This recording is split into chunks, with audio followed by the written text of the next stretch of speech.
अस्सलाम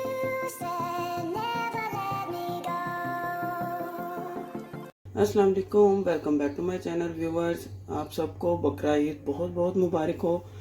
और आज मैं बना रही हूँ नमकीन गोश्त।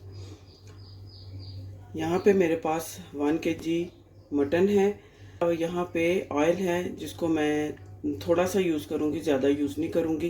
तकरीबन हाफ कप से भी कम, 1/4 कप इसमें मैं ऑयल का यूज़ करूँगी। सॉल्ट है 1.5 टीस्पून, ब्लैक पेपर है हाफ टी स्पून, वाइट ज़ीरा है यहाँ पे 1 टेबल स्पून। इसके अलावा सब्ज़ मिर्चें हैं, 6 से 7 सब्ज़ मिर्चें ली हैं जिनको मैंने इस तरह मोटा मोटा कट कर लिया। अदरक है तकरीबन ये 2 टेबल स्पून के जितना ये अदरक है, इसको मैंने इस तरह जूलियन कट में कट कर लिया है। तो चलें रेसिपी को स्टार्ट करते हैं। अच्छा जी, यहाँ मैंने प्रेशर कुकर ले लिया है, इसको मैं प्रेशर कुकर में बनाऊंगी। और सबसे पहले मैं इसमें ये गोश्त जो है ये ऐड कर दूंगी।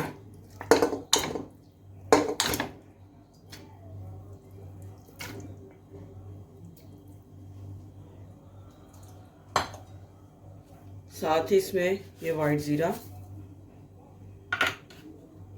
सॉल्ट और ऑयल, थोड़ा सा, ज़्यादा ऑयल नहीं ऐड करूँगी। चलें, क्योंकि गोश्त में उसके अंदर भी फैट होता है जिसमें से ऑयल जो है वो निकलता है, तो इस वजह से मैंने ऑयल इसमें कम डाला। और कुर्बानी के गोश्त में तो बहुत ज़्यादा फैट होता है, तो उसमें तो ऑयल डालने की ज़रूरत ही नहीं पड़ती। और नेचुरली बहुत ज़्यादा उसमें से जो चर्बी होती है उसमें से ऑयल निकल आता है। तो अब इसमें मैं पानी डालूँगी। ये इसमें मैं पानी डाल रही हूँ।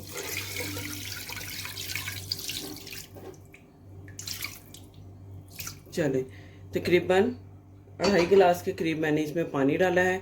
अब इसको मैं प्रेशर लगाऊंगी तकरीबन 10 से 12 मिनट के लिए। उसके बाद देखते हैं कि गोश्त जो है वो गला है या अभी उसको और ज़्यादा प्रेशर लगाने की ज़रूरत है, तो वो मैं आपके साथ शेयर करती हूँ। जी व्यूवर्स, यहाँ पे मैंने तकरीबन 13 से 14 मिनट के लिए इसको मैंने प्रेशर लगाया है और गोश्त जो है बड़ा ज़बरदस्त किस्म का गल चुका है, बड़ा अच्छा सा गल चुका है, आप देख सकते हैं। बस इसका ये जो पानी है ये ड्राई हो जाए तो ये जो गोश्त है ये रेडी हो जाएगा। इसमें अब मैं यहाँ पे ये ब्लैक पेपर ऐड करूँगी। ब्लैक पेपर को शुरू में ऐड नहीं करना, नहीं तो गोश्त का जो कलर है वो ख़राब हो जाएगा, काला पड़ जाएगा, तो वो अच्छा नहीं लगेगा। चलें, फ्लेम को मैंने फुल कर दिया है और अब ये जो पानी है ये ड्राई करूँगी और उसको अच्छी तरह से भून लूँगी। जी, यहाँ पे मैंने इसमें सब्ज़ मिर्चें और अदरक ऐड कर दिया है। इसके साथ ही मैं यहाँ पे गोश्त को भून लूँगी। और थोड़ी सी मैंने सब्ज़ मिर्चें और अदरक जो बचा के रखे हैं गार्निशिंग के लिए। तो व्यूअर्स, कुर्बानी के गोश्त में मोस्टली जो है हल्की सी स्मेल होती है जो कि अच्छी नहीं लगती। तो उसके लिए क्या करना चाहिए कि आप दालचीनी वाले पानी को उबालें, एक बड़ा सा बर्तन लें, उसमें आप दालचीनी का टुकड़ा डालें, गोश्त के हिसाब से आप दालचीनी डालें। अगर 1 किलो गोश्त है तो 1 इंच का टुकड़ा बहुत होगा, तो इस हिसाब से आपने उसमें दालचीनी डाली है। और साथ में आप नमक डाल लें और थोड़ा सा जो है वाइट विनेगर वो ऐड कर लें।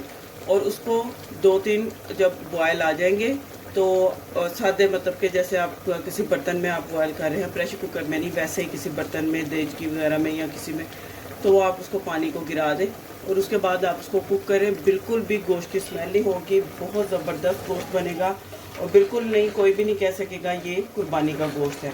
तो बस इसको मैं अब यहाँ पे भून लूँगी। ये चूँकि मैं मार्केट से लेके आई हूँ तो इसमें अल्हम्दुलिल्लाह स्मेल नहीं है, तो बस इसको मैं अब ये भून लूँगी।